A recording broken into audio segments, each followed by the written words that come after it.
All right, here is another episode. It's been a little while, uh, mainly because I really don't have any, I guess you could call major updates. I have a couple videos that I had kind of recorded that I thought about uploading, but after going back through them, I just really wasn't anything in there to really offer up to kind of give an update. So I'm going to kind of pick up here. I believe the last video I still had my vibration issue, and I think I was kind of going over just some other kind of update things. So hopefully this is kind of an update to that video from what I remember of me putting in there. So first off, we'll start with the vibration issue. So I still have the vibration. During the last video, it was pretty. I'm trying to remember what kind of amplitude I was hitting. So I run an app called NVH. It's noise, vibration, harshness. It's kind of an expensive app, but it uses the sensors in your phone, and you set your phone on your floor of your truck, and you kind of keep it weighted down, and you drive, and it will basically use the sensors in the phone to kind of analyze vibrations. It'll detect amplitude, frequency, and basically spit out data. And what it's essentially doing is it's you enter in like your gear ratios, what kind of how many cylinder engine you have, and tire size. And there's some calculations you can do, some like engineering calculations based on the actual diameter of your wheel, and it'll allow you to calculate frequencies. So it'll tell you what the resonance frequency is of your tire. Basically what that's determining is when the app detects that frequency that it's calculated. So it'll calculate one for your tire, your driveline, and your engine. So it calculates a frequency for all of those, like it spits it into an equation kind of in the background of the app. And what it does is when the vibration frequency is hitting, say, I believe when I calculated my frequencies by hand, I believe my tire size is about 13, I'll have to double check, but I think it's 13 to 14 hertz. And the driveline is about 40 hertz. And then I forget what the engine is. I wasn't really too worried about the engine because that's not really what's been sparking on the app. It's mainly a very, very minute tire, and mainly it's calculating driveline or hitting driveline frequencies. So when that app detects about a 13, 14 hertz vibration frequency, it's saying you have an issue with your tires.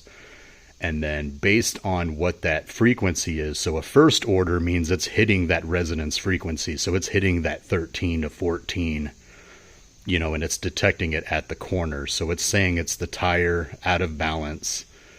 And then a second order means that it's hitting that double that frequency, so two times, so it's hitting 26, 28.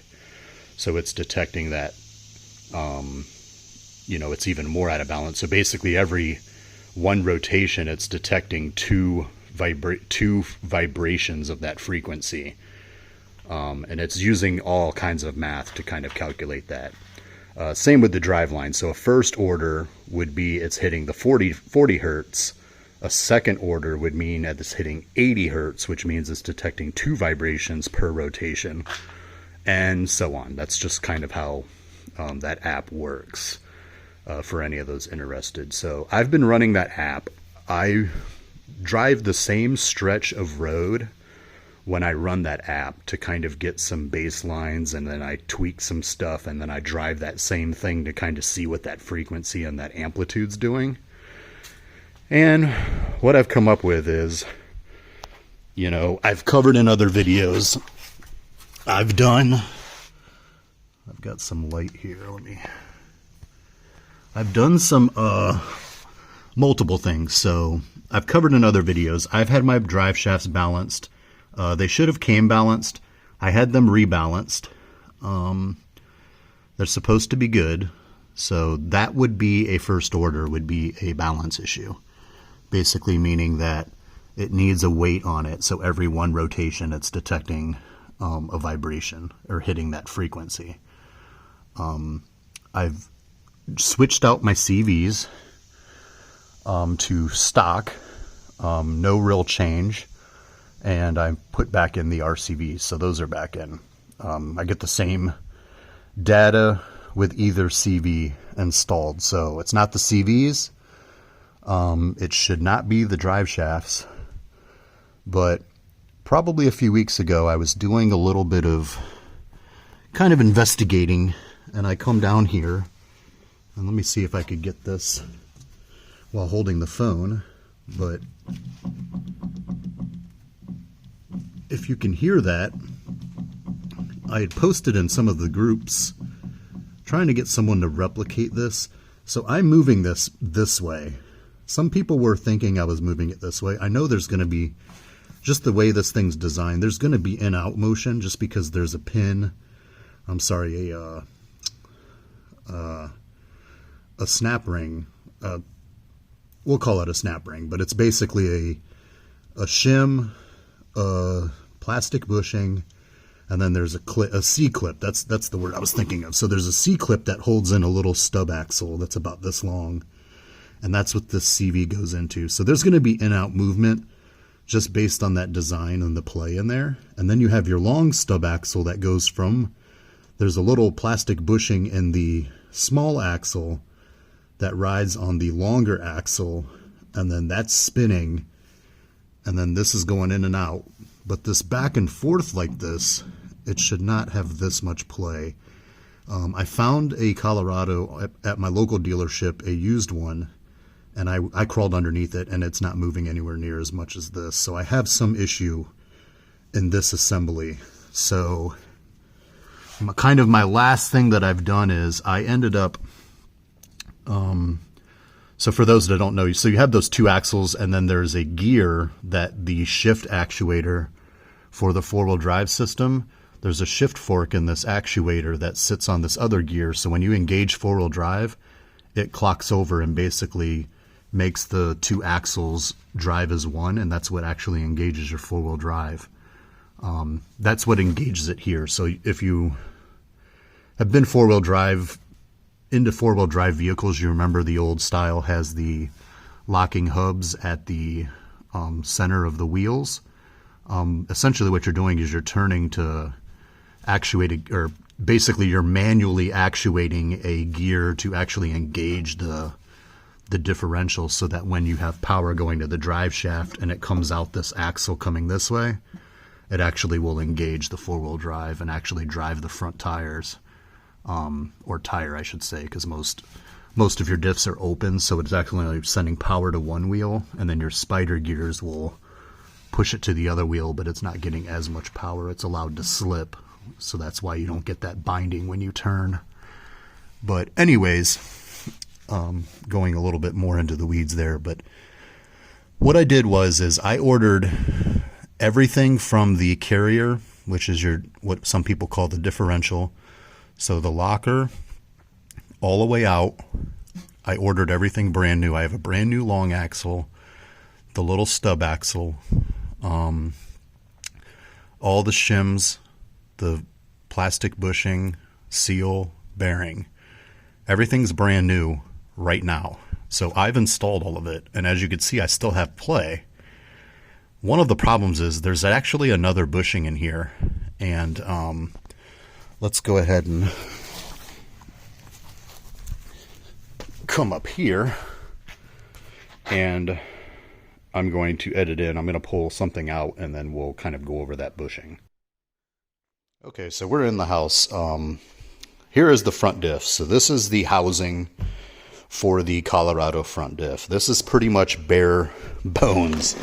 I bought a new one because as you can see in here, this is the old stub axle, or the longer axle. Let me see if I can pull this out. So as you can see, this piece right here is just basically like a plastic bushing. And you can see this thing goes in probably about this far. And that kind of shiny part right there rides on that. So when this is spinning, that's kind of the bushing that this thing rides on. Well, this thing still has some play in it. I don't know if I can... It's kind of hard to show because I have to hold the part of the axle that comes out here.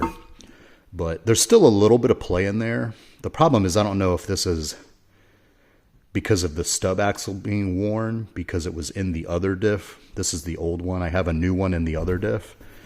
So what I'm going to do is, the problem is you can't buy this piece. You have to buy it as this assembly. So this little plastic bushing is only sold with this whole thing. So basically I had to buy this whole thing. This thing is pressed, and I believe it's actually like epoxied in there. I haven't really looked at it. I've thought about trying to pop it out, but I'd rather not mess it up since this thing is brand new. So as much as I hate to do it because it's a pain in the butt, we'll not swear in this video, but basically I have to take everything out of the old diff and put it in here, which means I have to reset the gears, which means since they're technically used now, I will have to pattern them, backlash them, you know, get all the specs of how it is in the old diff and basically match that pretty much exactly so I don't get noise. And I'll reinstall all that new stuff here, and we'll see if that movement is still there. Yeah, it's quite a bit. I'll kind of say now this has nothing to do with the swap. I know some people have been seeing some of the issues that I've been having and think that this is all related to the swap and is making the swap seem like it's this large, daunting task to undertake. But just to remind people, my front diff ended up getting filled with mud because of a dealership doing warranty work for me, and they did not replace my breather. So that breather line was not attached. So when I had went into some mud, it actually filled this diff with mud. I think I had posted pictures in one of my earlier videos when I was doing the re-gear where this thing was just caked with mud. So my assumption at the moment is that that mud actually wore this this bushing out in the old diff quite a bit, and that's causing too much play here. And that's my vibration when I go above 60. Because when I go above 60, I think that this is, you know, this doesn't typically move a lot because the other CV is moving. It actually does move the diff a little bit, but there's just no load going to it because the drive shaft isn't activated. But there is movement. Like, it's still spinning this stuff. You know, it's still spinning your ring gear. It's still, you know, moving the lubrication around. It's moving the gear oil. You know, it's spinning the drive shaft. There's just no like load in it because there's not power getting sent to it. So it's more of just what the tire is doing to kind of move all this. So I'm thinking that at kind of my lower speeds, it's moving kind of a little bit slower just because it doesn't have that load going to it. And so this may not be moving that much. But then once I get up to 60 highway speeds, 60 to, we'll say 80, that's when this is moving at a pretty substantial pace or speed.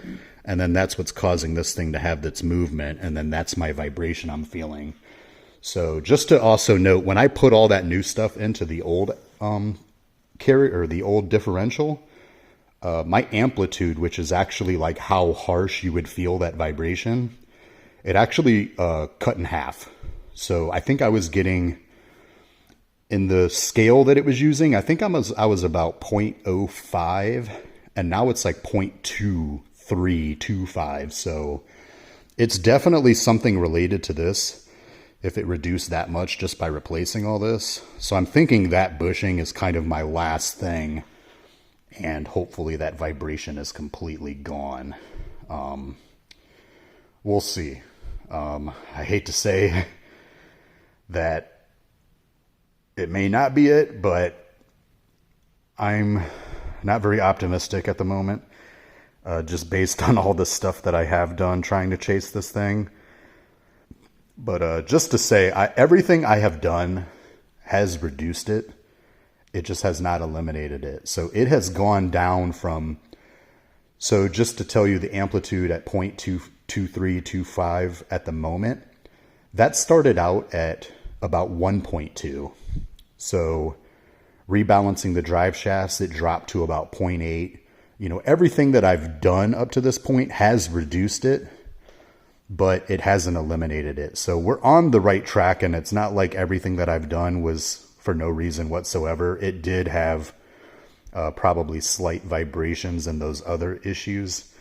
It's just more of, you know, after I rebalanced the drive shafts, if I never got mud in this thing, I probably would have been done. So that's kind of where we stand at the moment. But all right, we're going to go back out to the truck now. All right, we're back out at the truck. I know this video is probably going to be a little bit long. I've been trying to keep them about 15 minutes, but I'll try to cover the last stuff pretty quick so we can kind of get it under 20. But other than the vibration issue, tuning is going really, really good. I don't know if I covered, but I was having some really, really bad cold start issues that we could not get figured out. And after running a bunch of diagnostic logs and like tuner tweaking some things, we actually determined that I had a sticking O2 sensor. So I will go on record, because I don't have enough views to be sponsored by anyone, so I don't really care. But this brand right here, do not buy. I had bought these because they were a little bit cheaper than the GM.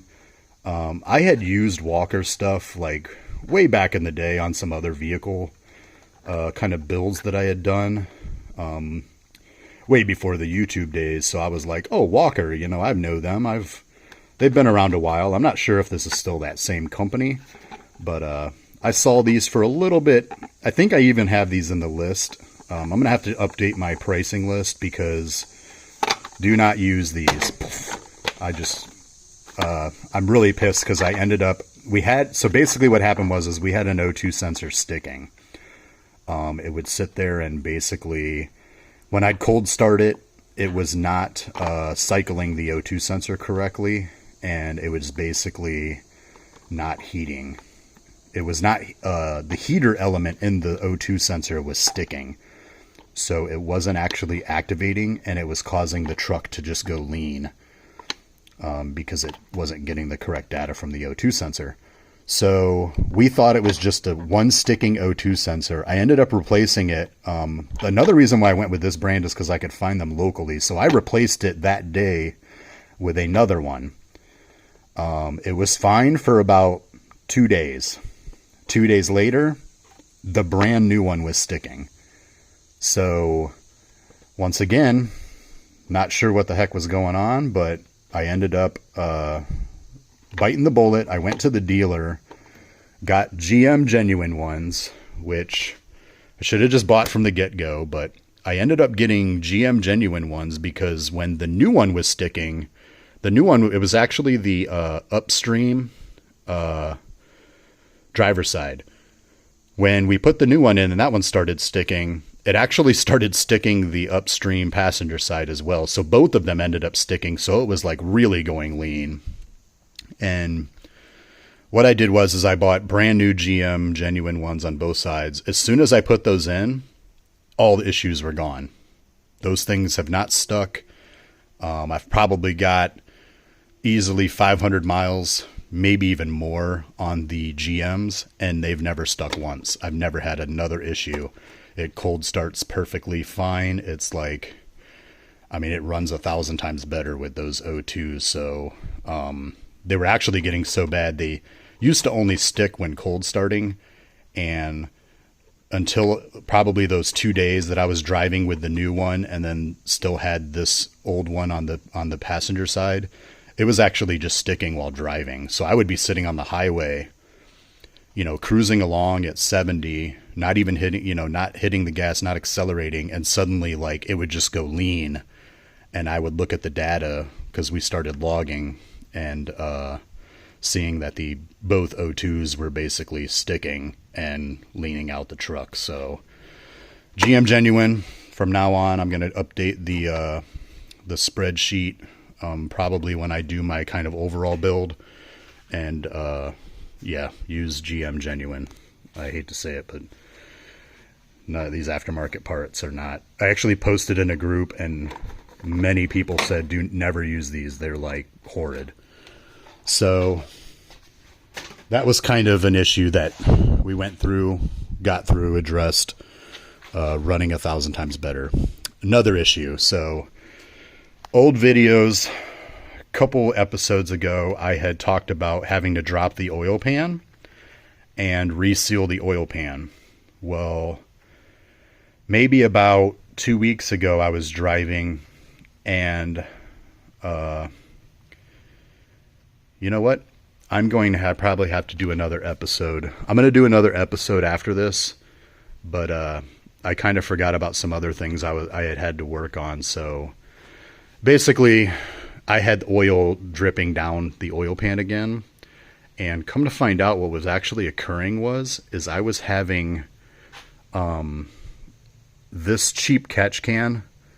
I do not recommend. Something was occurring where it was basically sticking or clogging the PCV, and it was building up too much pressure and pushing oil out of the rear main.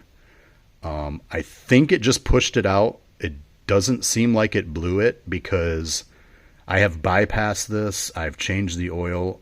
As you can see, I'm kind of bypassed at the moment. I'm not running the catch can at the moment, but bypassed it, changed the oil, cleaned all the oil that was draining out by the oil pan, and I have not had a drip since. So I also did replace the PCV just in case. They both worked.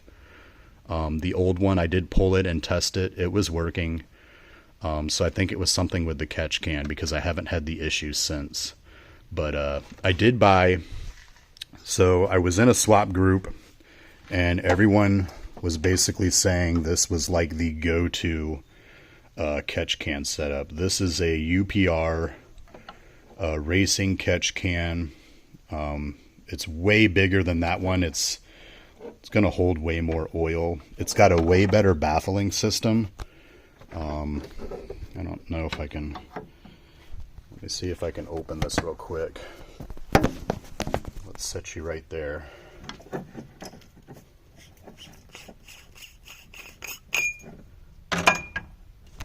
So it's got a way better like filtering system. Apparently there's a bunch of filtering inside of here, and then you kind of got the filtering here. Way better setup than this thing. This is just a cheap Amazon one. I think I paid like $20 for it. It basically is one of those ones where it has the little screen, similar to this, but way bigger holes. And it's the one that you fill up with like the stainless steel wool at the bottom to kind of pull the oil out of the vapor.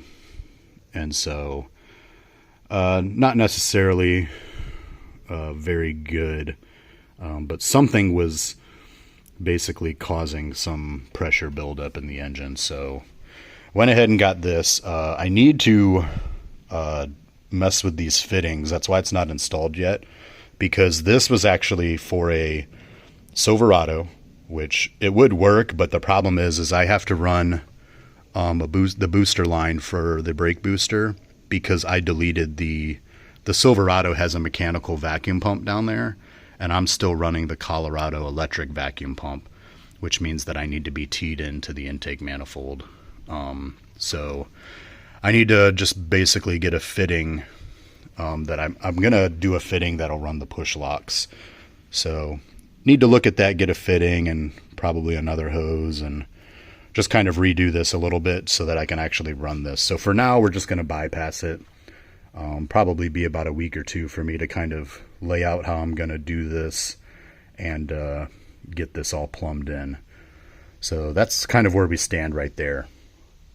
But hopefully better catch can, more capacity. That was another odd thing, is even when it would start building up too much pressure, that actually wasn't even full. It was only a quarter full. So something's definitely up with that cheap catch can. This one here was a lot more than that one. That one was about $20-$25. This was $200. But I guess you got to pay if you want a better system. But I digress.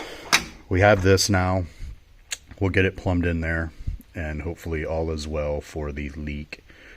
Another quick thing is I also bought a pressure relief setup that hooks into the oil cap, and basically it's a check valve that if pressure did build up in here, I've actually been reading, apparently that's actually a pretty common problem with this motor, is that sometimes you do get excess pressure buildup and it will push oil out of the rear main. I've actually seen a couple threads where people talked about how it actually popped out the front main seal and the rear main seal, actually like blew them out. Mainly that was with boosted motors. I'm not running a boosted motor, so I'm hoping it just pushed out through the seal and didn't actually blow the seal out. I think I'd have oil leaking everywhere if it did push it out, but I haven't had any drops, so we're good there. And I actually replaced the front with an upgraded one, so that should hopefully hold, and I'm not running boost. So, but just for a safety thing, we're going to go ahead and put the check valve there. So basically when there is too much pressure, it will pop a little thing and let it vent to let that pressure vent to atmosphere. There'll be a filter on there, so you know, if any EPA people are or hippies are watching this, that'll be filtered. It won't be pushing dirtiness into the atmosphere. So we'll go ahead and get that installed. I'm still waiting on it. Hopefully it'll be here next week, but I'll be installing that at the same time as this. But I'm going to go ahead and end it here so I don't make this video too long, and then I'm going to make another video covering kind of the other issue that I've addressed the last few weeks. I'll catch you guys on the next one.